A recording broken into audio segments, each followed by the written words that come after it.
Okay, we're here for a very exciting thing, and I'm so grateful to you all being very patient with this time, but believe me, it's worth the wait. We have Shaune Arnold, Esquire, here, getting ready to give us some valuable information about how to make money now. Now, I don't know about you. I like the time frame of now. I like to set my clock to now. I like to do things and move right now. Now, I'm from New York, so really it was yesterday, but right now I'm satisfied with now. So without further ado, I would like to introduce you to, well, some of you may be familiar with her, but you have to know this woman, and I'm talking about the beautiful Shaune Arnold, Esquire. Make money now. Hello, everyone. I want to thank you so much, first of all, for your patience. Secondly, for joining us for Make Money Now. We are talking about strategies for creating real wealth in uncertain times. I want to assure you, first of all, that you're in the right place today. You are in the right place if you feel that this economy has left you behind. If you've lost a job and your house went with it, and the spouse looks shaky, and the kids are acting up, you're in the right place. We are going to help you get your personal mindset in order so that you can get your business in order. And once you have your business in order, you're going to be able to take that business global. Now, we have some really exciting guests here today that are going to tell you exactly what you need to do to position yourself to do business globally. We have Dame DC Cordova, who has recently been knighted for her work for bringing business delegations to Asia for the last 35 years. You're going to love this woman. We have Dr. Elizabeth McKinney, who is here to talk about socioeconomic development and humanitarian development worldwide. If that's your bag, you're in the right place tonight. We have Dr.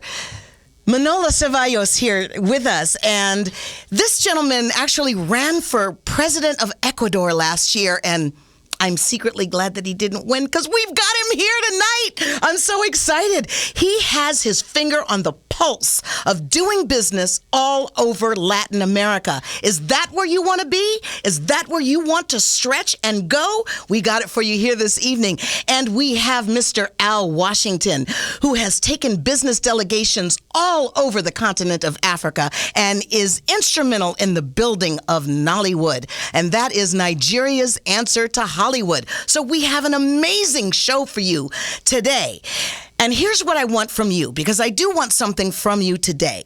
You've already made the commitment to be here, and I thank you for that. But I want you to also make a commitment to open your mind and open your heart to what people have to say to you this evening. You know, I have a friend, for example, that is a musician, and he is a really hardworking musician, actually a working musician. Now, that is something in and of itself. He works here in Los Angeles, and he has a band, and they travel internationally. The thing is, he tends to get a little focused on what he's doing, on making the music.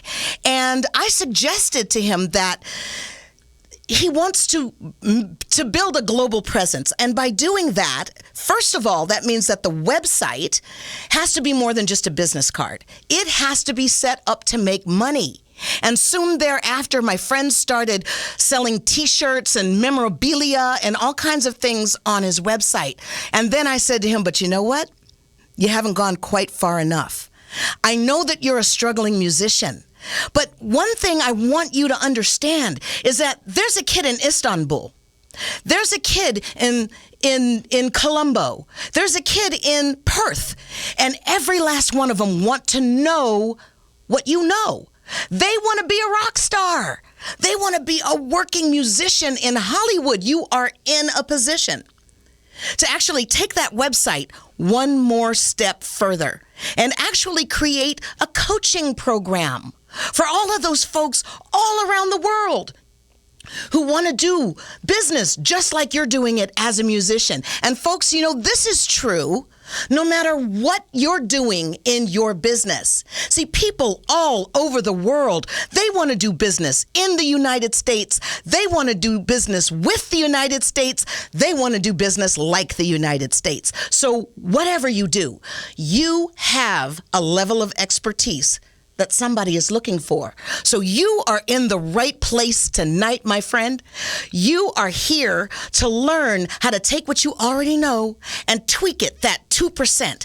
2% of extra effort is all it takes to go from ordinary to extraordinary. And we are all here in the studio tonight to take you there. We're going to help you chase down your goals like it's the last bus of the night.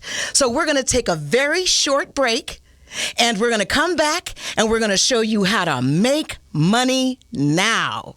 Strategies for creating real wealth in uncertain times.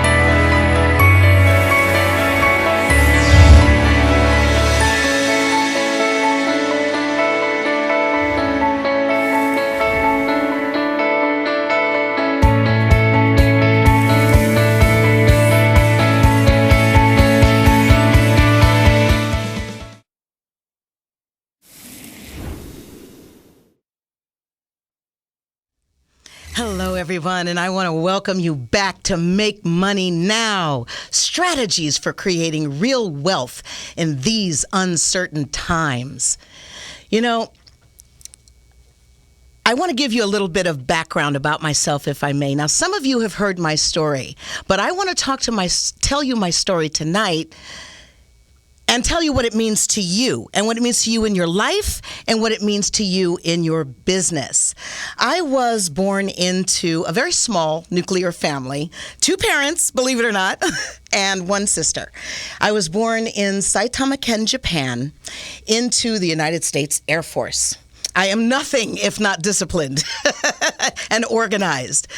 That is how we were raised. To be disciplined, to be organized, to be respectful of our elders and our peers. We were well read, we were well traveled.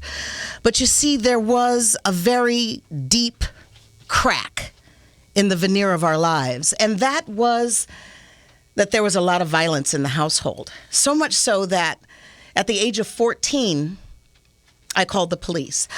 I don't know how that phone found its way into my hand that day, but it did.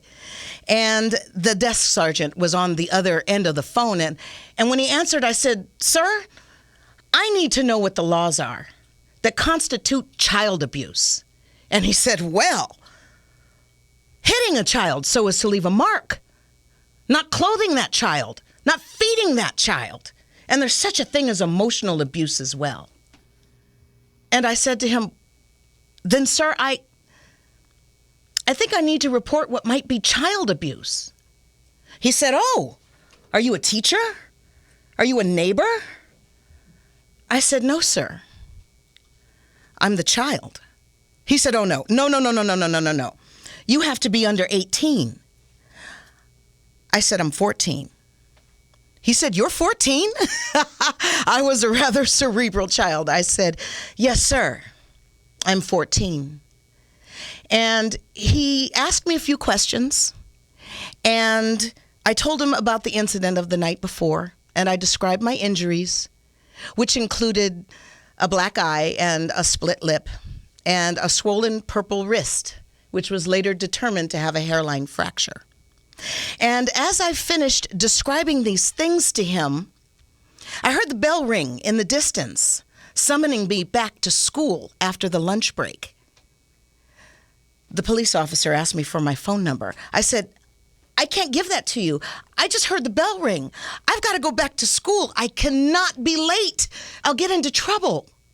He said, "Give me your phone number and don't you move." I complied with his order, and I hung up the phone. You know, many people have asked me over the years why I made that phone call, and I've heard courage mentioned as the reason why. And, you know, I really do think that courage played a very large part in it. Maya Angelou tells us that courage is the most important of all the virtues, because without courage, none of the other virtues matter. Yes, courage. Courage is very important. It was important to me to make that phone call, and it's important to you. The courage to step out. The courage to leave what you've always known. If you've been pushed out of the job market, you have to have the courage, number one, to try to get back in. But what if you can't get back in? What if you find yourself over 45 and you can't even get an interview? Well, then you must have the courage to do something new, to change lanes, to build your skill set. It takes courage to step out, to step beyond. It takes courage to do these things. But you know, I think that there was something even deeper than courage for me operating that day, and it was my beliefs. You see, I believed that I deserved better than I was getting. So where did that come from? Where do our beliefs come from? I am master certified in neuro-linguistic programming. I love this stuff. Seriously, NLP is the root language of humanity.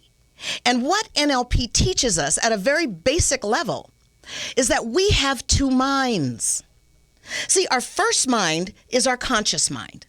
And in our conscious mind, we make conscious decisions and we act and interact with the world, with what we perceive to be our reality. That's our conscious mind. But we have another mind, our unconscious mind. And our unconscious mind beats our heart. Our unconscious mind inflates our lungs. Our unconscious mind runs all of our biorhythms. Our unconscious mind is also where we store all of our memories. Every conversation we've ever had, every book we've ever read, every license plate you've ever walked by on the street and looked at, guess what? It's all still there. And guess what else? You made a decision in relation to that memory. You made a decision, you made a judgment, and then you filed that away too. See, we think we have free will. And to a certain extent, I guess we do, in that we have the ability to turn left or to turn right. But if you think about it, if somebody gives you the opportunity to go to dinner, you're going to choose a certain type of food to eat. Why? Because you have experience with that type of food. So you see, you don't have as much conscious choice as you think. At any given second, we each have 11 million bits of information coming at us. 11 million bits. We can only process about 125 bits of information in any 1 second. Now, how big is a bit? Don't ask me that question. The point is that we handle all of that information through generalizing, distorting, and deleting an awful lot of that information. We bring it all in, and then we filter it. We filter it with our ears, with our eyes. We filter it according to the way we like to perceive information. Some people are very kinesthetic. They're touchy-feely. They want to give you a hug when they see you. They perceive information differently than someone like me, who's very analytical, who is auditory digital. And so we take all that information in and we filter it through our 5 senses. And then we have another set of filters through which we generalize, distort, and delete information. We have meta programs. What race are you? What age are you? What gender are you? What religion are you? All of these things filter the information that's coming at you. Our beliefs and our values and our memories, all of these things act as filters. And then once everything is filtered, it gives rise to an emotional state. And when we are in that emotional state, we act. Now, here's the thing that's really funny. 95% of all that generalizing and distorting and deleting, 95% of it is done on an unconscious level. We have two minds. We have our conscious mind and we have our unconscious mind. And at the unconscious level, we have formed our beliefs. They're clustered around our value system like grapes, and our values are just those things that are important to us. And so it does not matter what you want in your life. It doesn't. It only matters what you believe. See, you can want to make $1 million, but if you believe that rich people are greedy, rich people got their money by hurting somebody, if you believe that money doesn't grow on trees, if you believe that money is hard to get, money will always be hard to get. And I don't care if you want $1 million. You're not going to manifest it if you don't believe that you deserve it. So what do you believe that you deserve in your life, in your personal life, and in your business? What do you believe you deserve? Because that is the harbinger of everything that's good and everything that's bad. So as I sat there, listening to myself sort of breathe in and out, two things occurred to me on a DNA level. And the first was that if my mother had to put makeup on me so I could go to school, then she knew it was wrong. And the second thing that occurred to me was that either my father or I was not going to physically survive my childhood. One of us wasn't going to make it. And it was a 50-50 shot on who that was going to be, and everybody's life was going to be ruined. You see, I didn't feel that I had free will in that moment. I felt that I had to act in accordance with my beliefs. So what do you believe? What do you believe you deserve in this life? The policeman called me back. Really, it was fewer than 2 minutes. And he said to me, I want you to go to the Bureau of Child Welfare. They're waiting for you. And I said, sir, I can't do that. I live on Roosevelt Island. I don't have any money. My father is a Harvard Law School educated attorney. And we lived in 2-story houses my entire life. And yet they kept us dead broke. No allowance. It was a control measure. Let me tell you, it set up a really interesting dynamic with money. That is the topic for another day.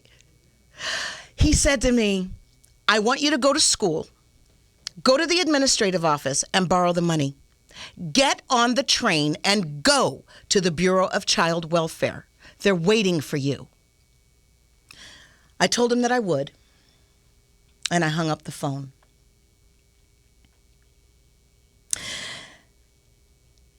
You know, when Hernan Cortés landed on the shores of Mexico in 1519, one of the very first orders that he gave to his men when they actually hit the shores was to burn their ships in the harbor. See, he understood at a very fundamental level that if they didn't have a place to return to, if there was no going back, they were going to make do with what they had. They were going to survive or they were going to die. That was their choice. Survive or die. When you burn your ships in the harbor, you know there's no turning back. See, as I sat there that day, I knew there was no turning back. So I stood up and I went downstairs and I found a little beach bag that was 10 or 12 inches square and maybe 3 or 4 inches deep. And I put some underwear and a couple of pairs of pants and a couple of shirts in the bag. And I stood at the bottom of the stairs, breathing. Just breathing, because I knew that if I did this thing, there was going to be no turning back. But I knew that we had already reached that point of no return. So I plucked up my courage, I picked up my bag, I walked up the stairs, and I walked out of my parents' home for the last time. I went to school, and I borrowed the money, and I got on the little red cable car. You've probably seen it in the movies. It runs along the 59th Street Bridge, and it sat me down right next to Bloomingdale's. And I got on the train by myself for the first time in my life, and I made my way to the Bureau of Child Welfare. A social worker met me there, and she put me in the hospital in Bellevue, in the children's ward, not the psych ward. I hear your wheels turning, just for clarity. And she called my parents, and she said, "We have your daughter here, and she's made charges against you." And my parents said, "Keep her. We don't want her." Well, everything sort of took on a life of its own, and it rolled down like a snowball down a hill. And 90 days later, I found myself sitting in a courtroom, basically suing my parents for divorce. You know, there are times in this life when you have to make your way. When the doctor tells you something you don't want to hear, you have to make your way. When your job goes south and the house goes with it, you have to make your way. When your spouse is cheating again, you have to make your way. You have to make your way. See, a famous general once said, "Never surrender. Never surrender. Never, ever, ever surrender. Never surrender." You have to make your way. When life knocks you flat on your back, you have to find a way to get up. You have to find a way to put it back together again. Les Brown, my mentor, often says, when life knocks you down, try and land on your back. Because if you can look up, you can get up. I love my sensei with every fiber of my being, but I disagree. I disagree because in my experience, when life knocked me flat, I couldn't look up. When I looked up, all I could see was Tweety birds and stars. And honey, there was no way I was getting up. I failed the California bar exam. Now, Les Brown told me, I wouldn't tell too many people that story. That ain't going to get you too many customers. But, you know, I believe that people need to know. I believe that people need to know that you can fail spectacularly and then come back and win spectacularly. Success is yours if you rise like a phoenix from the ashes. My boyfriend came home that day and found me on my back in the dying cockroach position amid the mess that was our living room. And as I lay there on my back, I thought to myself, everybody I know knows I took the California bar exam, and everybody I know is going to know I failed. I failed. And as I laid there, all I could do was breathe. In and out. I was shocked and amazed I could still breathe in and out. But that's what I could do. That was my only connection. And eventually, that breath connected me with the infinite. That breath allowed me to roll over on my belly and struggle up to my knees, blood coursing from my ego. Have you been there? Have you been there in your life when you were just knocked so flat you didn't think you could come back? You didn't think you had it in you. But I remembered who I am. And I remembered whose I am. And I reached down and I grabbed those bootstraps. I wrapped my hands around them tightly and I lifted myself clear of the floor. This is what you have to do when life knocks you flat. Baby, just breathe. Just breathe in and out until you can connect to your source. And then rise. Get up off your knees. Even if you have to stand alone, you must rise like a phoenix from the ashes. I know you can do this. I don't know you, but I know something about you.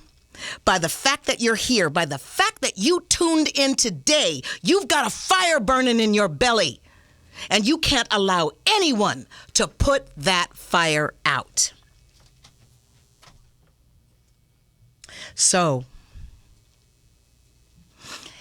it's courage, and it's belief, and it's a willingness to let go. It's a willingness to walk away from everything that you know and everything that is secure. As I sat there in that courtroom, 14 years old, my entire family on the other side of the table from me, I had some real tough decisions, some real grown-up decisions to make that day. And I made them. You see, as I sat there in the witness box, I looked at my sister, who was seated behind my parents, and my parents were at the defense table. And my sister was wearing a brand new pair of eyeglasses. My sister had perfect vision. To my knowledge, she never wore eyeglasses, but there she was. In fact, when I walked into the courthouse that day, I walked right up to my mom and I said, "Hi, where's Kim? Is she coming?" She was sitting right next to my mother. My sister and I shared a bedroom our entire lives. And in 3 months, I didn't recognize my own sister. Those eyeglasses. More than anything else that happened that day, those eyeglasses told me my ship had already burned in the harbor. And from that moment, I knew I had to take care of me. With the acrid smell of smoke in my nostrils, I turned and, hello, realized that the judge and my lawyers were talking, and hello, they were talking about me. And they were trying to decide what to do with me. And then I heard the word Pleasantville.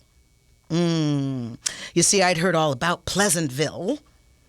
It was a warehouse for children in upstate New York. And I felt in my spirit that if I went to Pleasantville, all of my hopes and all of my dreams for my future would just dissipate like smoke. I had a very, very tough decision to make. But I was frightened. I was very frightened. And in that frightened condition, I'll tell you, this voice rose up in me that I didn't know I had. And this ability to advocate and negotiate that I did not know that was in me rose up. And I turned to the judge and I just started talking. I said, "Please, sir, I don't want to go to Pleasantville. I want to stay in the city. I want to go to a competitive school because I want to go to college one day." And the judge turned and looked at me and he leaned back in his chair. And I was reminded of De Niro. "Are you talking to me? Are you talking to me? I'm the judge." But I think he was amused by me because he said, "So you want to go to college one day, do you?" "Hello." I said, "Yes, sir. Yes, sir, I do." He turned to my attorneys and he said, "Well, what kind of grades does she get?" And my attorneys, My advocates who were helping the judge decide my future had absolutely no idea what kind of grades I got. And that is why today I am a CASA, a court-appointed special advocate for abused and neglected children, because children's voices get lost in the system. So my lawyers went back and they checked my grades, and when he looked up, he had the nerve to look surprised. He said, well, she gets A's and B's, sir, a couple of C's. Now, with a Harvard-educated attorney as a father, you can only imagine that those C's were extremely unacceptable in the household. And I thought that on the basis of those 2 C's, the judge was going to turn me down flat and send me off packing to Pleasantville. But when he turned to look at me, there was respect in his eyes. And he said to me, okay, I'll tell you what. I'm going to give you what you want. You can stay in the city, but you are going to have a disposition hearing in 18 months, and I want to see those grades. You hear me? You keep your grades up. I said, yes, sir. I will. I swear. I promise I'll keep my grades up. Well, that day, the judge found my parents guilty of neglect, and he put me in a group home on the corner of 82nd and West End Avenue. And I spent the rest of my childhood in foster care. Now, the main reason for me sharing this story with you is so that you understand on a soul deep level, there is abundant life waiting for you on the other side of the walkout. There is abundant life waiting for you. But here's the thing. The universe is continually expanding, right? Moving away. And if you are not continually expanding, you're moving backwards. You got to keep moving with the universe. Even if that means that you have to make a hard decision. See, somebody watching this program, you got a tough decision to make. A tough decision to quit a job and start your own business. A tough decision to get the help that you need because you understand that you can't see the forest for the trees. You understand that you literally cannot see the picture when you're in a frame. Warren Buffett was once asked, what is the most valuable investment a person can make? He said without any hesitation, the most important investment a person can make is an investment in themselves. You are your brand. When people do business with you, they're not doing business with your business. They're not doing business with your card. They're not doing business with your logo. They're doing business with you. And so when you have to make that tough decision, please understand, somebody is watching you. Somebody is watching you very carefully. They're taking their cues from you. And they need you to do what you have to do so that they can do what they have to do. Someone is watching you. It could be a parent, a child, a spouse, a sibling, a colleague or a friend. Someone is watching you. And they need you to make that decision. And it does not take a long time. The decision is instantaneous. And when you make that decision, you will experience a shift in your person, and you will magically become the person that you need to be in order to do what you know you have to do. Make that decision. Experience the shift. And then take massive action toward your goal. Start that business. Get that coaching that you know you need. Every world-class performer has a coach because they understand that you can't see your own scotomas, your own blind spots, but somebody else looking at you can see it very plainly. That's why it's always so much easier for us to tell other people what's wrong with them than to look at ourselves and figure out what's wrong with us. Sometimes you need help. So make that tough decision. Experience that shift. Take that action. And just like I did the day I held that telephone in my hand, you will most assuredly step into your destiny. Ladies and gentlemen, we're going to take a short break. And when we come back, I have 4 guests, and Tina Michelle is in the house, and she is going to facilitate a conversation that is going to blow your mind. Don't move. We'll be right back. Hello, everyone, and welcome back. We have some exciting people here. We have in the studio right now Dr. Manolo Ceballos. We have Dr. Elizabeth McKinney. We have Al Washington, and we've got Tina Michelle. Oh my goodness. This is exciting. And we are going to talk about doing global business. And on Skype, we are going to have joining us Dom DC Cordova, who has recently been knighted for her work in bringing business delegations to China. So I am going to defer to Miss Tina Michelle, who is actually going to help us facilitate this incredible discussion. Well, thank you very much. This is very exciting to me. You know that, right? Because I really believe that after some of the crunches that people have experienced in the area of the economic turmoil, that the whole world had to become your backyard at that point. And you had to be able to go global or just fold it up over your business model at that moment. Yes. And there's a blessing in that, right? The blessing is that if you have a niche, a specific niche, the whole world is listening. And you can find your tribe. You can find that's important. By sending out a very broad net, a very broad broadcast. So this is very innovative. It's very exciting to be able to be part of this panel. Like she said, we have some illustrious guests in this studio. Oh my goodness, I can feel yes. the energy of knowledge up in here. I I'm think so it's excited. worth about $1 trillion if I had to quantify, the knowledge bank that's in this room. So this is very, very, very exciting.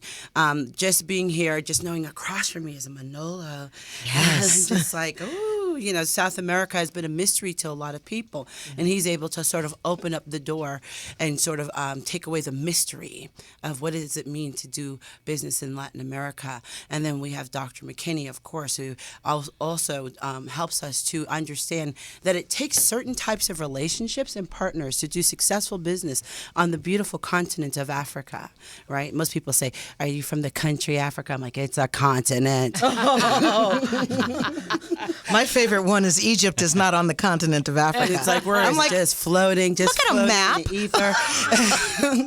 So you need the right connections. You need the right people to be able to bring you into any. I mean, hey, if you're going to a party in a town that you've never been before, of course you want to be with the person that's popular or knows their way through that room. Otherwise, you could be coming to the party with the wrong person and be a wallflower and didn't intend to be, or be left there. So to come into the party with the right people, like Dr. McKinney, Dr. Savallo, is very, very important. I can't wait to find out what Dom Cordova is going to say. But this man on my side, he doesn't know I have the secret little passion of Nollywood movies.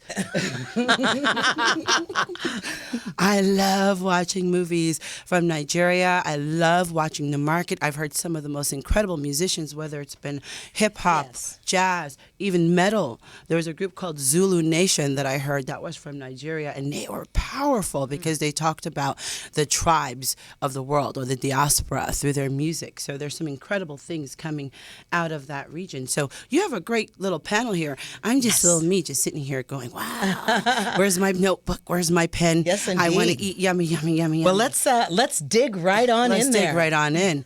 So let's start talking about the obvious question. We're all here from the United States of America. At least I am, and I know you migrated here, right? But really, most of us have ancestors that come from someplace else. But we're sort of set in a psychology of border-bound business here. How do we help our viewers and our audience to understand and trust that doing business overseas is not only okay, but necessary? At this time, thank you for the invitation. I could say at this time, The globalization, it is the issue, the big issue right now, on favor to us. And because United States has everything done, basically, infrastructure, businesses, whatever you are thinking is new, you have competitors already outside. Yes, so our markets are saturated, is what you're saying. Exactly. So in order to expand your business or to start a new business, you have to do overseas. Mm-hmm. That's very smart. Yeah, and the countries, they are basically, we have a new general rules internationally, so they can do business outside. They can trust, and all the time you can bring lawyer from US if you want. Woohoo! But in, Like Sean. especially I'm talking about Latin America. Yes. You find all professionals there, and like in Latin America, second language is English, so language is not a barrier to do business there. That's fantastic. So what piece of advice would you give to someone who's in business here, but they're struggling, and they in their heart of hearts want to lift their eyes and look across the pond, but they're stuck with their feet in the mud? What advice would you give them to help them make that mental shift to doing business in Latin America? It depends what they want to do. The first thing, they need to decide what kind of business they want to do. Something that they like it, so they can put a passion to do it. It doesn't matter which business, whichever business he decides to do or she decides to do, it is possible in Latin America. So they need to decide first what they want. And after that, I could say research the people in the same industry over there, trying to have a contact and going from there. Now, as a U.S. Latino American Chamber of Commerce, we use as a platform to connect people in business to Latin America. Can you tell us a little bit more about the U.S. U.S. Latino American U.S. Chamber of Latino Commerce. American Chamber of Commerce? Basically, Dr. McKinney is one of the board members as well, but she's dealing most to African countries. And we have another board member who is doing for Asian countries as well. We are basically connecting people where they want to extend the business or create a new business. My responsibility is to do for Latin America. So whoever wants to see how they can connect to Latin America, they can go to uslacc.com. Oh, that's exciting. Can you give them that web address again? uslacc.com. Excellent, excellent. So we can start to connect them in whichever industry they want to be involved. That's beautiful. So what you're saying is we're not alone. No.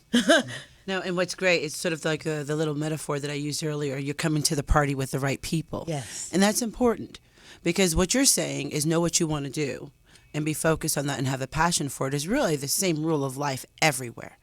That's everywhere. We all have to know what we want and have a passion for it. That's the sustainability. We're just saying your net is cast a little wider. But know that you can connect with people that will make some of the rules of engagement less scary. You know, I call it the culture of the transaction. You know, every transaction has a culture, which you're completely adept in. And you have to understand what that means from industry to industry. Now we're talking from country to country. So let me just ask my question from my little perspective, right? On my show, I get to be the voice of the regular person, right? Which I don't believe anyone is regular. They're always extraordinary, inside and out. But you have people who are really, what it comes down to, all the reasons why I haven't done business internationally, why I haven't released it's fear. It's really fear of the unknown. Is there a process to help people even today as they're listening to this broadcast to walk through some of that fear? I mean, I already feel better knowing that if I deal with Latin America, that I can go hang out with Manalo and not have to go by myself. Or Yes, you know, that's that, very important. That takes away a lot of the fear. Yes. Right? But there's other things like what are the agreements with, you know, when it comes to selling this type of product or this type of product? There's a change in licensing. That's a lot of stuff to sort of mull through your mind. And that's a matter of team building. Because if you don't understand how to negotiate the contracts or how to write the contracts or something that you don't understand, the trick is find somebody who does and then get out of their way and let them do what they do. Yes. You know, I would love to open this conversation of Latin American and North American business a little bit wider and talk about the sustainability of business over the long run. Now, Dr. McKinney has a rich and illustrious background in socioeconomic and humanitarian development. Dr. McKinney, can you tell us how a business in the United States can reach across the pond, do business in other continents, and bring something to the world rather than taking something from the world? How do we add to others and still make money for ourselves? That's a good question. Thank you so much for inviting me. I appreciate you. I appreciate your story. It's very uplifting. I would say the first thing that you have to do is you have to believe in yourself. You have to have confidence. You have to know that God gave you a gift. He gave you a talent. If you don't have an idea, go do some research and find one. Talk to somebody. You find the jewels are sitting all around you. I'm a woman of prayer. That, to me, except for God, there's nothing. And I found in my travels back and forth to Africa, I noticed that when on the names of their businesses, they used biblical titles, even like God's, Joseph's Shoe Shine Shop, or I mean, just the layman of a. And his name is Abdul. A salon, That's beautiful. Jesus hair salon, Christ's favorite hair salon, And I noticed that, and I said, well, if I want to connect with these people, so I wanted to do what they did because their numbers were bigger than mine. You see, so my company is Prophetic Management.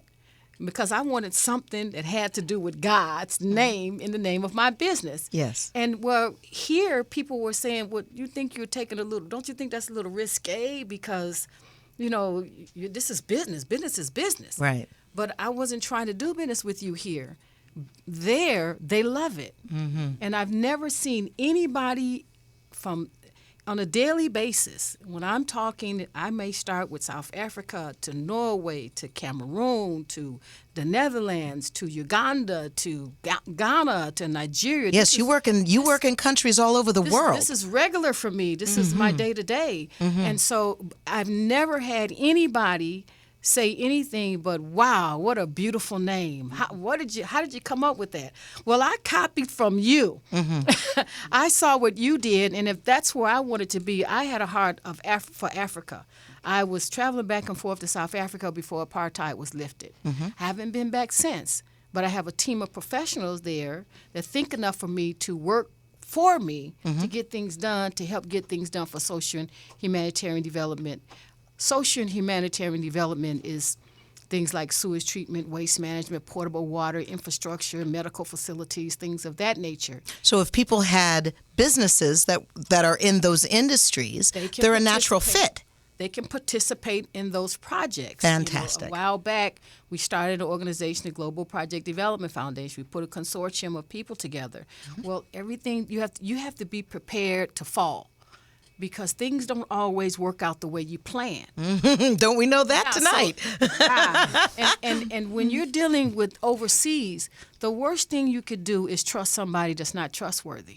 Yeah. And people, that's the scariest part right people there. are good at what they do. If they're an expert in deceiving you, then you have to learn how to be an expert at spotting deception. You have to ask the hard questions. You have to know, I represent 2 kings, and one of them is the head of state. And I work for a United States 4-star Marine Corps general, but I'm not a government employee. I was able to position myself because I gave. They didn't have the money to hire me, but they thought enough of me to send for me, to take care of me, to love me, and work with me. And so we just got down in the trenches and we did the work. So what I'm hearing you say is give before you ask. I gave of myself because, so unbeknownst to me, I was creating a market for myself. That wasn't the plan, but today that's the end result. I find that today I can make a phone call. You know, we're both members of the U.S. Latino American Chamber of Commerce. We're both founding board members. We founded that with the idea of the Black community and the Latino community coming together on a business level. He's Ecuadorian. I'm focused on Africa, but I've been to Ecuador, and he works with me. He helps me with the things that I need to do for Africa. We work on the same projects. We were just in Utah together yesterday. We were in meetings this afternoon. We're here together tonight. Yes. You have to find people that's going to work with you in partnership. It has to be a family affair. For me, I'm a married woman. I have a husband who loves me enough to back me up and believe in me, so that while I'm not getting a paycheck, at the end of the day, somewhere this is going somewhere. So the best thing you could do is get somebody to work with you. You want a good partner, and the best partner you could have is somebody in your immediate family that's going to be there to support you, and when things are not going 100%, you know, and it's going to be your cheerleader, and you don't want to be around people who are discouraging you, because those are the people that are not going to ever make a dollar.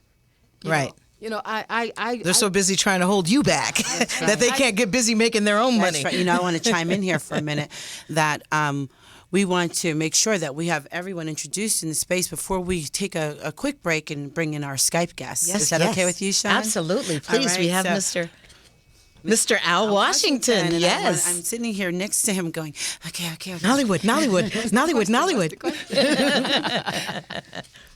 I appreciate the opportunity again to be here. You know, what I'm doing in Africa is about more than just Nollywood. In fact, the question that you asked about how you get involved is pretty much what we're about. I am a representative for an organization called the Africa USA International Chamber of Commerce, and essentially Africa is our beat exclusively. We're not concerned about, and of course the Pan-African diaspora. So we have interest in wherever there is Pan-African activity in Central and South America, the Caribbean, as well as the U.S. We have to understand that there is already a global market that's available to us right now in those areas that we need to learn how to tap into. That's exciting. And what kind of businesses typically function in those marketplaces? Well, the thing we're talking about is very important. See, in these areas, they're referred to as emerging economies. And what that basically, they used to be called underdeveloped. It's interesting. Now they're called developing or emerging. And that's a good sign, because it means that they've gotten to the point of development where they're beginning to have a presence in an international marketplace that's very significant for countries that are developed and are looking for new markets now, because the U.S. is not alone in its need for new markets. It's an international phenomenon that we need to learn to take advantage of. The chamber focuses, though, we don't focus on major corporate activity. Our goal is to actually work with small businesses. And our goal, because most of the activity in this country and the employment in this country generated by small business, and it just so happens that that's the same thing is true in emerging economies. Most of the major business activity is small business activity at the level at which they do business. And so there's a natural marriage that can exist between small businesses here and small businesses there if they will just begin the process of establishing those relationships. Now, I would like the people in this audience, particularly those who have computers, to Google in or type in these two words. The words are global logistics. Global logistics, those two words. And if you just begin to do research in global logistics, you'll begin to get an idea of what you're going to be needing to do to be engaged in the international marketplace.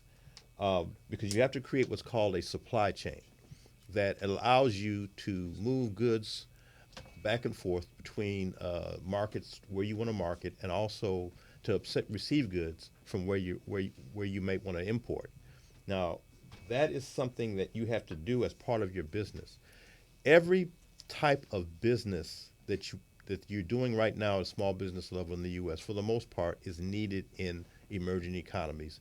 And just a question of whether or not you have actually created a department within your business that exclusively looks at international trade as an option. In other words, you have to create an international trade department in your business, whatever it is you're doing. And that department has to be developed so that it actually looks at business opportunities in other areas of the world rather than just trying to look at domestic markets. Now, it's going to take you a while to do that. I love your program. You say make money now, and I love the idea of making money now. But Yes. I'm telling you right now, from an international standpoint, it's not going to happen now. It's going Right. to take a while. You're going to need anywhere from 3 to 5 years to actually begin to lay the foundation to be engaged in the international market. But the other thing you're going to have to do, Now, is that true if you have a product? yes, because see, Ms. McKinney hit the word on the head. You have to develop relationships. And you have to develop relationships with people you can trust. Because if you don't have those relationships, you can put that thing in a cargo container and send it to some place to be sold, and that's the last time you'll ever see it. Ever. Okay. That's right. So you need to have relationships that make that with people you can trust, you can do business with, to make sure the product, when it gets to point B, is distributed as you want it to and sold the way you want it to. So, Right. but developing those relationships, establishing your supply chain, getting the resources you need to make sure that you're able to do a transaction takes time. But it begins with you buying a plane ticket, getting on a plane and going to where you want to do business and beginning the process of doing the research and establishing relationships. Now, would you suggest that we establish some relationships here with people who have roots over there and then get on that plane with somebody at our elbow? That is One the of the best way to ways. go. And for that matter, I would suggest, for example, there is a very large immigrant community in Southern California, for example, from every part of the world. And it's possible through groups like the Immigrant Magazine here, through the Department of Commerce here, to be introduced to those people and to begin to form those relationships. But even that's going to take time. You're going to have to actually take the time to spend time with them, to have lunch with them, to talk with them about what you want to do, and to begin to let them help you understand what it's going to take to do business in their country. And I'll give you a real simple, easy understanding of something that we did in Uganda that provides an example of where we're going. One of our members was able to develop 1,600 units of housing in Uganda. But he did this because he established a relationship with a developer in Uganda that he could trust. Okay, the developer in Uganda took care of all the Uganda business that needed to be taken care of. The government relations, the private sector relations, bringing in the private investors, developing the workforce, getting them ready to go, helping to make sure that the land was free and clear, and that did not in fact belong to somebody else other than Right. the ones that represented. That happens here. Exactly. So come on now. Now you're talking, because now you're talking international trade, and because the same thing happens to people from Uganda who come in here. They run into the same problems in the U.S. In other words, corruption is everywhere. Oh, yes. Don't think that just because they say, well, there's corruption in Nigeria. Well, guess what? There's There's corruption, corruption in the right US. here in Los Angeles. Well, if you don't believe me, ask Trayvon Martin. Have you gotten off the bus yet? Okay, all right. Okay, so they'll talk to you about corruption in the U.S. Okay. So, but the idea is you want to begin to, so as a result of him doing that and the U.S. partner finding the financing and also bringing in their expertise, they were able to develop the project and build the project. They did all the planning, all the architectural work, handled all the contracts, brought in financing. They did the work on this end. As a result, they did 1,600 units of housing in Uganda. All right. Now, that happened over time. That did not happen, that was not instant. It took, about 3 to 5 years to set that up. But once it got rolling, one of the developers actually, who's a Jewish gentleman, all right, he's not African, he ended up actually marrying a Ugandan woman and moving to Uganda. He's living there now, okay, as a result of that. So the point is that everything that you're doing here in the U.S. is needed in an emerging market.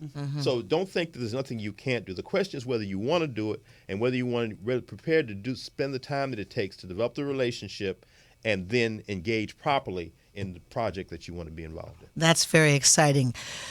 Developing relationships and giving before you ask and knowing what your goal is going in. These are the harbingers of doing good business here in the United States and doing good business overseas. Folks, we are going to take a very short break. We have one more guest that we need to bring online, and she's coming in via Skype, so we've got a little bit of technical stuff we got to deal with, but we're going to be right back to Make Money Now.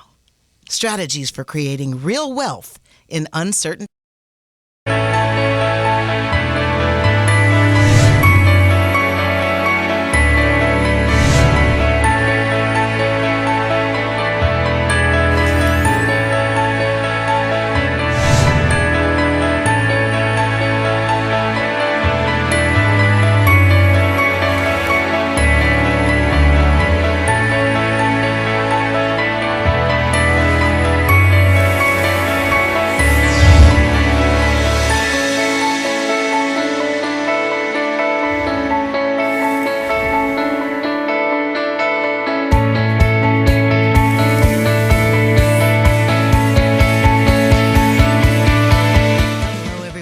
Thank you so much for joining us again on Make Money Now. Strategies for creating real wealth in uncertain times. Yes, now is a relative term, but now we have DC Cordova on the line. I'm so excited. I'm so excited to just have these folks here to share with you the tricks, the triggers, and the red flags that you need to be aware of when you are doing business. First, business right here on our shores in the United States, and then business globally.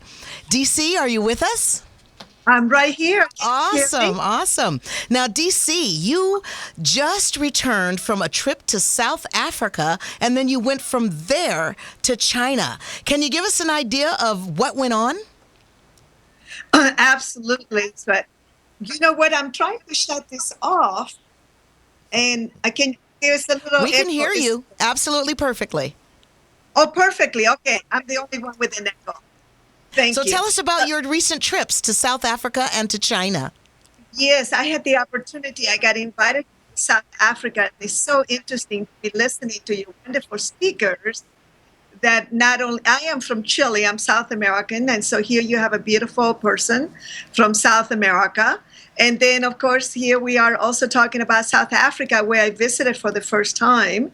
And then, of course, I went back to China, where I have been going for in the Asia Pacific region for 28 years. And we've been in China for 13 years. And we have had the opportunity, of course, of doing all the things that all the speakers have been talking about.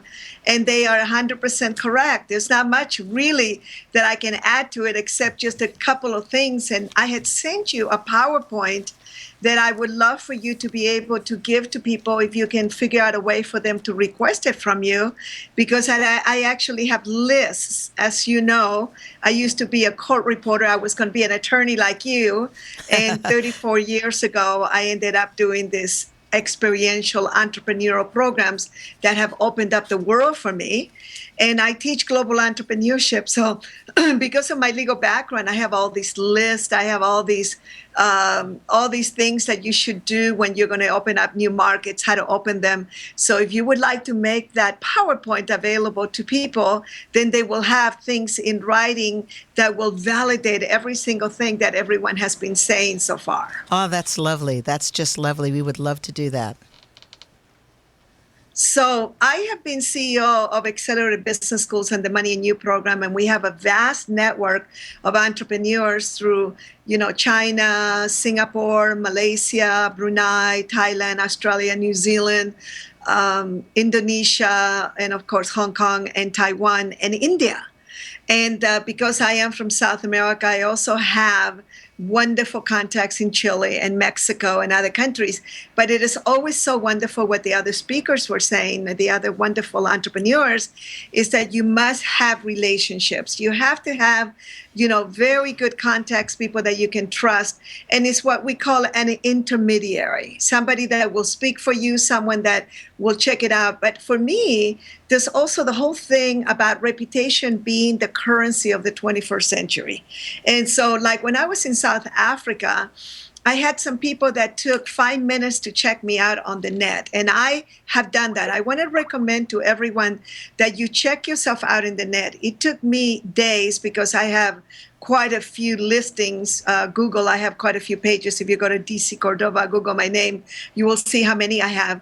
And one of the things that I did was I checked every single listing to see whether there was anything that I needed to check up on, or someone had said something negative about me, because your reputation now is not only people checking up on you, but also what they look up on the net. So the world, the internet, one of our greatest mentors, Buckminster Fuller, which is the basis of Money and You, our program, his teachings are the basis of the program, which is to move people from scarcity thinking to sufficiency thinking to abundance thinking.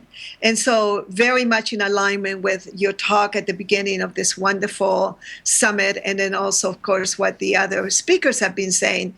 And so one of the things that we do is that we use global entrepreneurship, and we tell all of our students that it's very important for them to understand that the world is already global. There's only 350 million people in the United States.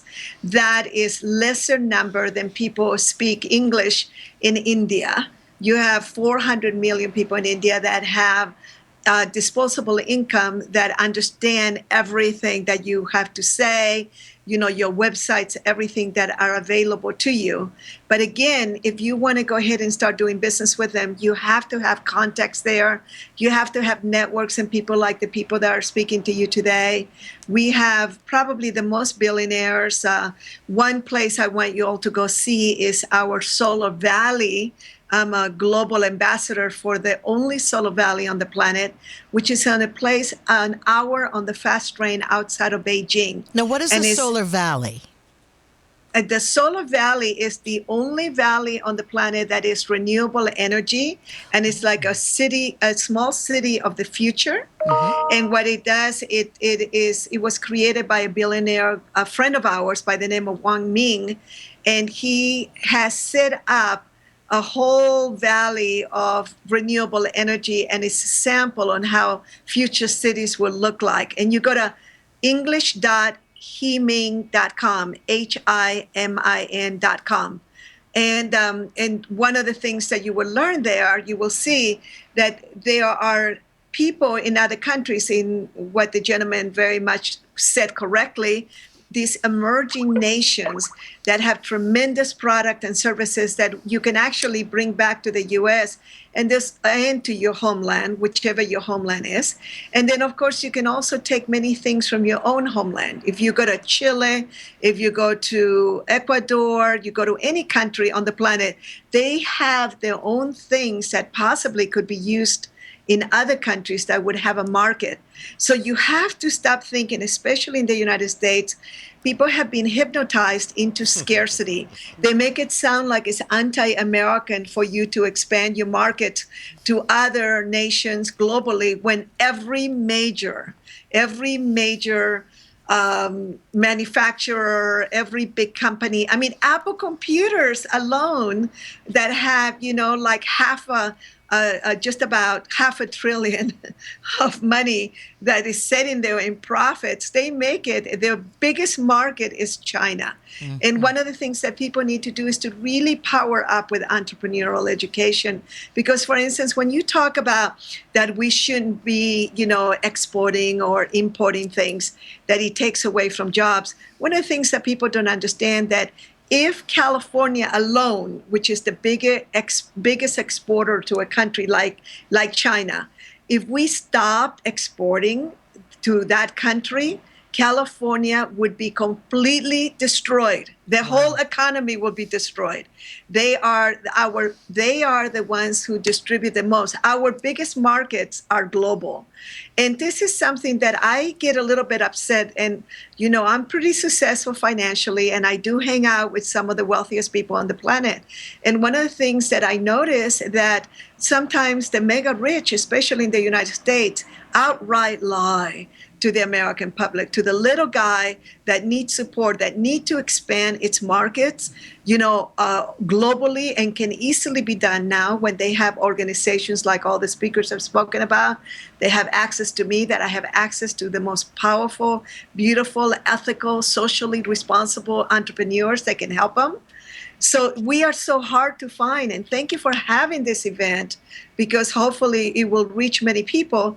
But the big boys and girls, they get into this conversation as if though is a punishable crime for people to expand globally. And I am very outspoken about this because, and one of the things that you can do is you can begin to make friends with people in social media. Begin to make friends. Look it up. Search in Facebook for groups that may be in the same industry that you're in, but they are in other countries. And LinkedIn is fantastic. LinkedIn is fantastic for you to open up doors, especially in Australia, Chile, and other countries. You begin to make friends there, and you begin to open up doors and begin to create relationships. So I am very, very much a promoter of people going global, because that expands your markets beyond any of your dreams. That is a wonderful thing. So let's assume for a second, DC, that I am a small manufacturer in the city of industry, and I make widgets. And I am fairly successful, but I'm finding that my widgets are saturated in the marketplace. What do I need to do as that manufacturer, as I begin to lift my eyes toward the horizon? What's the first thing that I need to do? You Google. Google is the greatest tool on the planet.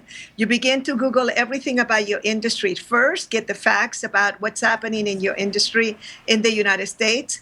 And then you begin to Google and to search and to look for people that need your product and service, possibly in other countries. If it's easy enough for you, maybe it's faster for you to think of Mexico, of South America, because it is closer to you, of Canada. Then you begin to do research. This is the thing that a lot of small business people don't think about, is doing research. The other thing that you do is you begin to take a look at a conference or a convention that's going to come near you about your industry. And of course, if you are in Los Angeles, in the city of industry, Los Angeles is one of the greatest convention destinations around the world. So is San Diego, San Francisco, Chicago, New York, Miami, all those, Atlanta. Those are destinations. So maybe you will find that there is a global convention that's coming to you right down the street from you. And you find out how much it costs for you to have a booth there. You find out that possibly how much, even if you can't afford a booth, get a whole bunch of flyers, get copies of your widget, and then you go and you pay the minimum price to get into that big convention, and you begin to connect with people. You walk it, you get some good shoes, and you begin to walk that convention and begin to make friends with people. That is the fastest, low budget way of doing it. A little bit higher budget is for you to Google Hong Kong Convention Center. The Hong Kong Convention Center has some of the greatest conventions on the planet, which can, even for my South American friends, for my friends in Africa, there's a lot of business that gets done between all those regions, all those continents in Hong Kong. So you find where is your industry's big convention, global convention there. It costs less than $1,000 for you to get a ticket between Los Angeles and Hong Kong. You can go stay at the Y if you need to. You can find some good hotels, and you head to Hong Kong. Again, they all speak English, even from other different countries that don't speak the language. You will see in these conventions that they do. This is besides doing Facebook, what I just shared with you, and Googling it. So then what you do is you go there and you begin to open doors and begin to create relationships. But the biggest challenge is that I always say that God and the devil lives in the details. Our legal background, teaches us this. Yes, The biggest thing now is follow up, follow through. You will have a copy of my 16-slide, little PowerPoint that has enough information in there on how to start opening markets. Yes, but and also we will you make have sure an to opportunity. actually put that PowerPoint on the website so that people will have access to it, because I know it's invaluable information. Thank you, DC. Yeah. Absolutely. And so they have an opportunity to be able to start opening doors like that, and it's for people on a budget. And but the biggest thing, what you were talking about at the beginning, is opening up your mind and letting go of the idea that you're betraying your homeland. This is, by the way, it's only an American idea. I haven't heard it in other countries. In the Agreed. United States, that you are going to be betraying your homeland if you go and do business outside of the United States. I call it border-bound rhetoric. It's Indeed. border-bound rhetoric because I talk from my little story, being in the entertainment industry most of my life, that at Yes. the age of 16 years old, I decided I wanted to see more than the projects. Right? Yes. And that's because my mother read books to me and she expounded on things like Oliver Twist. And I was reading about all these places that I've never been before. And so she said, Yes. okay, you graduated at 16 years old. You cannot go to a big university. You're going to go to the school down the street, which was a community college. And I did, but I turned around and registered for the International Fellowship and went to school in Lancashire, England. So I was able to see other things. Yes. And become very adventurous because of that. And I believe it shaped and molded my entire psychology from that point forward. Oh, yes. So you fast forward now, I've been in the music industry to some degree and now in the television industry for over 30 years. I know I don't look like it, though. She started when she was 2. I started when I was 4 for over 30 years. And because of that, I can Google myself and I find myself on Bollywood sites. I find my content on Nollywood sites. I find it everywhere because they're picking it up because there's one thing that connects us more than any product, any widget, any mechanism. It's our humanity. Yes. And so because our humanity... That's the common thread that I'm hearing It's our with all of our humanity. speakers this evening, is that the humanity is That's what got me At the so core. excited about Yes. going across the border. I had so many people who tell me, don't you go over to Africa. You're going to get ripped off. I got ripped off walking the block away from my you. house. Don't you go over to this place. You know, these are the core realities that keep us bound in our mind in these little prisons called mediocrity so that we do not move forward in a way that is powerful and resourceful to the vision that God has given us. Indeed. And if we do that, then what I tell my clients when I'm coaching them is that if you do not do this thing in the world and the universe, you're actually robbing me of you. And that's unacceptable. Right. And you're robbing other countries of your gifts. Even though we might be this place in technology, another country might be where we were in 1940, 1950, 1969, 1980. They need your solutions. They need your resources. They need your education. They need to know what you've done. And like I was Yes. telling my daughter yesterday, my little 16-year-old, who was saying, oh, Mommy, that was so 5 minutes ago. I was like, guess what? Your future is my memory. Oh. Your future Yeah. is my memory. And it's valuable to her. It's valuable to the people around the world as we move forward. So I think this is the beginning of some discussion, Shaune Arnold. I don't Oh, believe it's yes. the end because we have wonderful people, our young people, who need to know that there are options beyond the borders of the United States of America because they're feeling very disheartened and they're beginning to feel that their education is not going to pay off. And that's not true. Yes, you know, I Well- have always been of the opinion that we need to take some of these little knuckleheads that are running around shooting each other over land that none of them owns and take them to a foreign country where there's a real ghetto.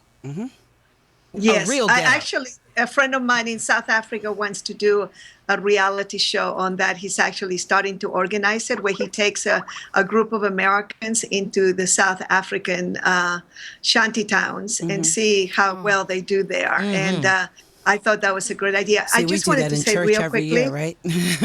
Yes. There is a great market overseas in so many of these emerging nations for things that you no longer use. Like, for instance, even an old big Mac computer. I took it over the border since I live in San Diego.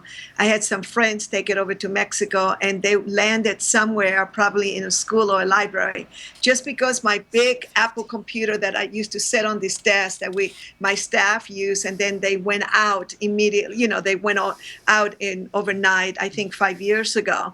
And they were sitting in my garage, and I could not bring myself to discard them. I said, somebody must use these.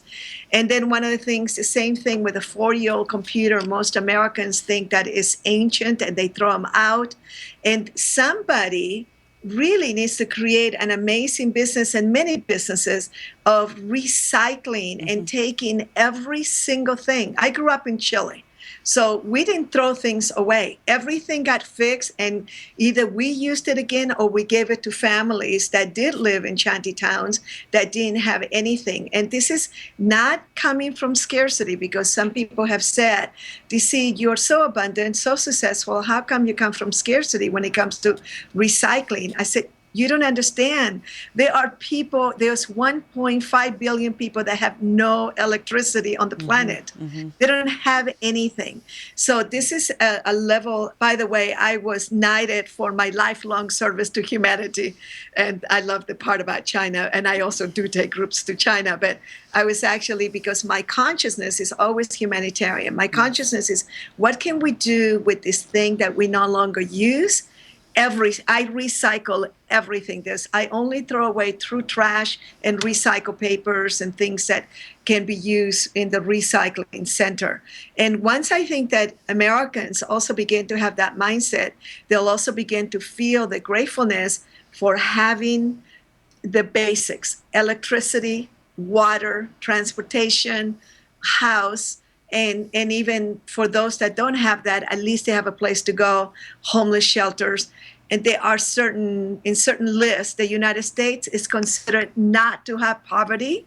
And I was shocked over those lists. And one of the reasons is because in America, people have access to homeless shelters and have places that they can go to, whereas other countries do not have anything. Absolutely. They can't go anywhere. That's what you call abject poverty. So we are rich, we're wealthy, we have so much, and this is the mindset that every single human being needs to get. Fantastic. And Dr. McKinney, I would like for you to expound a little bit more on that socioeconomic and humanitarian development, and give us some idea as entrepreneurs in America, as we do start to lift our eyes and as we do start to move across the globe doing business in a global fashion. How do we plug into that? What is available to us, since we are seen as a country that doesn't have ghettos? What is available to us to participate? Well, I will use you as my example. I met you at Roscoe's House of Chicken and Waffles in Long Beach, right? Indeed. And Tina Michelle invited you to come out to their little karaoke thing. Because I was in my own way. She said, please, put your burden down, come out and party, sing some karaoke. And you didn't want to go. I did not. I later found out you came kicking and screaming. I right? did. And we were sitting there. I thought I was coming to a meeting, and I was just sitting there, and you were just sitting there. Mm-hmm. And so, but I'm a spirit-led person, and my heart said, sit next to her and just start talking to her. Mm-hmm. And so I sat next to you, and lo and behold, there was an intelligent conversation. Indeed. We were speaking the same language. There was life on that there planet. I was like, wow, I could have been talking to myself. Yeah. It was so straightforward, no smoke and mirrors. Yeah.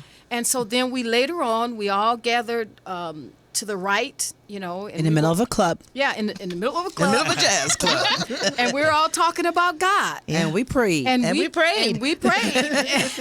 and the Holy Spirit fell down. Listen, God loves karaoke. And you said to me, you know, there was this heated conversation going on about overseas, and I was just listening just quietly, and I just interjected and said, okay, you're right and you're right. You're right here because of this. You're right here because of this, because we needed to stop that conversation. And she said to me that I worked for corporate America for how many years? 6 years running the transaction department of a 30-lawyer law firm. Right. And she said 2.5 years ago or 2 years ago, my department was eliminated. Yeah. And she said, I have been agonizing, and before I will go back and do that again, I've been praying and praying and praying. I want to use my gifts for Africa. And I want to, so what are the odds that she would have been sitting next to somebody who could take her straight to a King of Kings, who could facilitate? What are the odds? But God. There was no, and so then she said at the end of the conversation, we were all talking, she said, I want to know, what do I do? And she gave me the finger thing, like we're on the same page, and right. And I was like, wow, and I said, you pick up the phone, you call my office. And when did I call your office? And she called my office Monday morning. Thank you. Early. And that night she set her time to be at my place. Yeah. Monday morning. I think I showed up at 8:00. There. Made her make me breakfast. She did not let me breathe. I didn't. I was all over her, like a cheap suit. She was there. She was there. I saw her 3 times that week. We spent the whole day. She told me I listened. I said, okay, I'm going to start you off with one region, and let's see what happens. And I'm going to educate you about it. I'm going to provide the presentation, the information that you need to do something about it. And then I'm going to empower you to be able to engage. And so I went to my file cabinet. I pulled out everything on Cape Coast, Ghana. That was just one of many regions that I've been to. But I represent the King of Cape Coast, so I can actually facilitate something for her there. She went through everything. We spent the whole day going through everything. She had a technology that she was representing that she wanted to promote. We discussed all of these things. Long and the short of the story is, as of last week, she has put the entity in place that's going to bring the funding together for Cape Coast. And she's been very busy. I've been very busy, but I'm the type of person, if you take my time, if I give you my time, then you have to do your part. So I was watching and waiting. I kept saying, I've done my part, and so she called, and I said, I basically said, you didn't do your part. I've sent that information that I prepared for you to somebody else. And she said, wait a minute. Let me get my people on the phone right now. And she made it happen. And it was great. It was something that you knew that was meant to be. So her little empowerment, she did something about it. So now she's going to be facilitating the relationship between the funding source. She organized that. We've already exchanged information. They've already made their commitments. And so now she's engaged in doing business in Cape Coast, Ghana. It was straightforward. So the trick is to engage, to stop sitting around talking about what you're going to do and do it. Well, is that not correct, Mr. Ceballos? It is, but as you say in your show, you have to have the courage to make some changes in your life first and believe in yourself and decide to make the change. That's right. It doesn't mean you have to leave this country. No, this country is blessed. So don't leave the country totally. You know what I really saw with that whole thing, again, connecting the human element, is that we were willing to connect and give, no matter what, right? Yes, that's All right. I did was have like a little gathering to do karaoke, right? And you connected, and that relationship was procured. And there was probably 3 or 4 other strong relationships that were created, because that's my commitment, is community. No commisery, only community, right? And there was no charge for help. There was no charge for help. But here's the next thing. Dr. McKinney was willing to give. Yes. Right? So now you have 2 massive actions of a commodity that is priceless, which is yourself, so that these interactions or transactions can continue. I think that's the most important thing that could ever occur, because whether it's within borders of a country or within an industry or internationally, if we are continuously, don't do this and don't do that, I'm not going to help Right. you, we're not helping people to get the solution and the right answer in order to move forward. And that's what we have to be about. Yes. We have to be about the solution. And I believe that this forum is the beginning of that. If you do the And I work, wish we had another 3 or 4 hours to continue to have this discussion, but we don't. But We don't. They We say, don't, and "Wow, it's wow." very sad to me. But I know that everyone in this room has a commitment to working together, Yes. and helping each other so that we can make a global footprint. So, Absolute. Sean, thank you so much for Teamwork makes the facilitating. dream work. Yes. That's right. That's right. So, on your website, I'm pretty sure for the people who are watching, if there are any questions that you would like to submit to Sean, Yes. please do email her.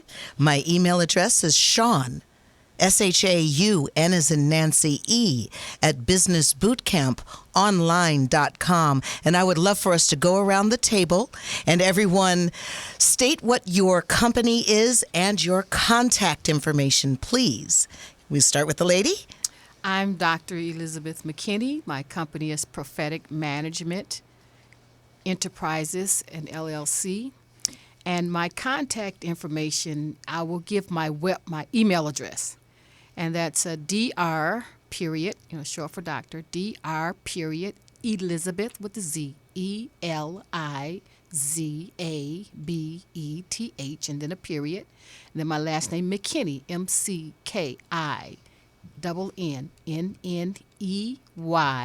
at gmail.com. That's Dr. period Elizabeth period McKinney at gmail.com. Awesome. And DC, can you give Hi. everybody the name of your company and your contact information, please? Okay, so my company is called Accelerated Business Schools, but Money and You is easier, Money and You program, which is the second name.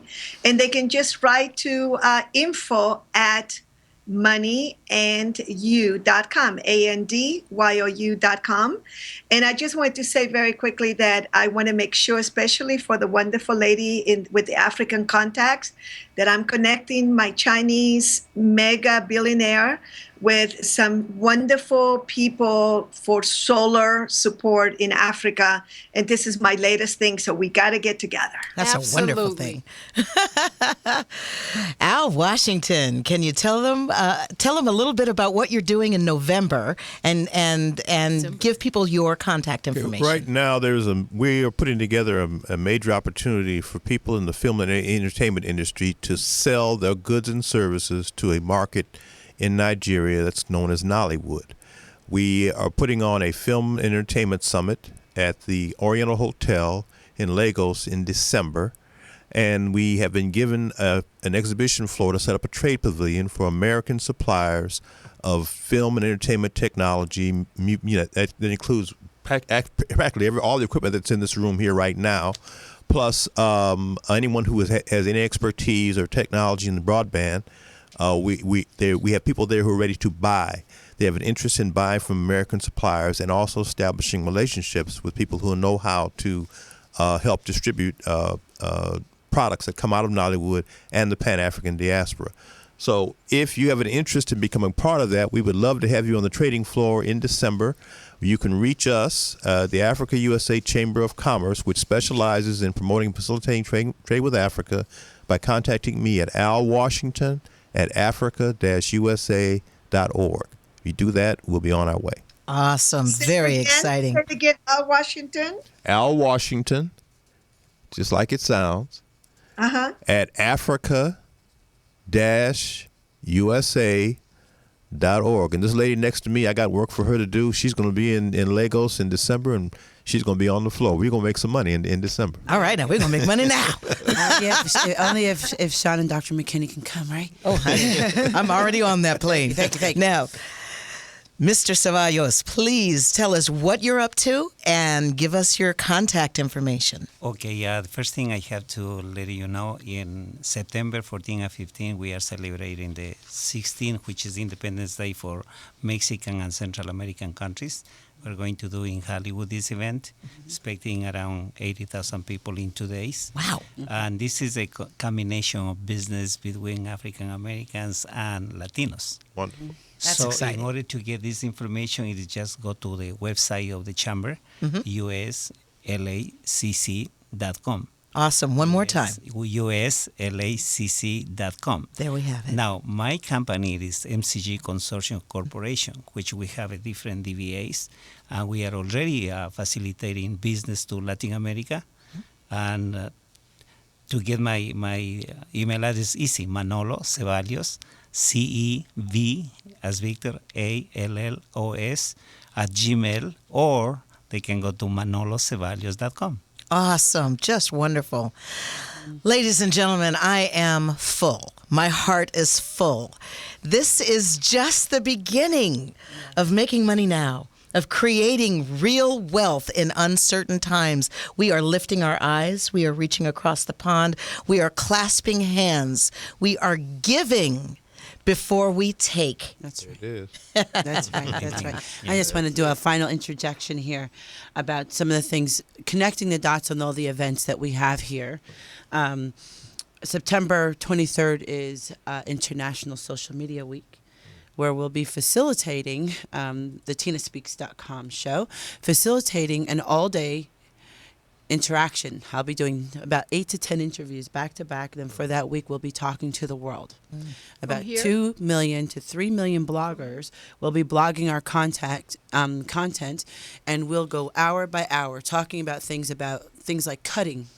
Teenagers with cutting, talking about international trade, talking about music in other areas, talking to what's his name, Chris Traub, who is a friend of mine, David Traub's brother, and Richard Branson, in reference to the teen mission that we're becoming part of in Beijing. So we're going to have this conversation, and my job is just, again, to facilitate the party. I keep my job, right? And it's the fun part. But meanwhile, very meaningful interactions will happen all day long, and we'll be able to have millions and millions of people log on and viralize it. So if you have 2 to 3 million people there, and those people tell 10 people, you have 300 million eyeballs listening and viralizing your content, and that's very, very important. That's how we get our message moving quickly. When is that again? September 23rd. September 23rd. Okay. So it may be here. We haven't decided exactly where it's going to be because it's a whole week. Okay. It's a whole week. On the 21st is International, not Forgiveness Day, International. It is. It's International Forgiveness Day. We just celebrated National Forgiveness Day a few weeks ago, where I forgave myself completely. It was important because I literally, in 24 hours, I had a revelation and wrote a book called ForgiveAndLiveNow.com. And I realized everything is about forgiveness. And I want to be able to have this global conversation with Sean in front of people to talk about forgiving self, forgiving your divine distinctions, and then moving forward and giving up for abundance, your pain, your hatred, your animosity, so you'll be powerfully used. So I want to just throw that in because this is not a Tina Michelle opportunity. These are opportunities for us all to be in a discussion globally and continue the vision. Absolutely. So make sure that you keep us posted because I would love to have, there's a lot of forgiveness that needs to happen in the United States around the Chinese community, there was a separation, there was a separation between the Muslims, Chinese, and Americans. And I work with them all the time. And one of the things I want to invite all of you to attend my Money and You program is called moneyandyou.com. And I would like for you to be my guests because you are all amazing already Money and You graduates because we teach the principles of Buckminster Fuller, which is the sufficiency part. And I am so excited about having met all of you. I want to tell you it's an honor to have shared this particular stage with you. Thank you. Well, thank you, DC. And I want to thank Dom DC Cordova for tuning in, and I know that you came in via Skype, and I thank you for doing that. She just got in from China just about 2 days ago, so I'm surprised she's even awake. I thank you, Dom DC Cordova, for giving us your insights on doing business globally. Dr. Elizabeth McKinney, my heart, my mentor, you're fabulous. Thank you so much for gracing this discussion with your brilliance and your beauty and your magnificence. Thank you. Dr. Manolo Ceballos, thank you so much for coming in and for giving us your insights on how we can begin to stretch, to grow. And we all know that our growth is outside of our comfort zone. So if we feel a little uncomfortable in this space that we're in today, that's a good thing. That's a good thing. Al Washington, thank you so much for being here and for showing us that there are avenues for us to make money Now, being a relative term, it does take time to forge those relationships. But when do you get started? Now. Right now.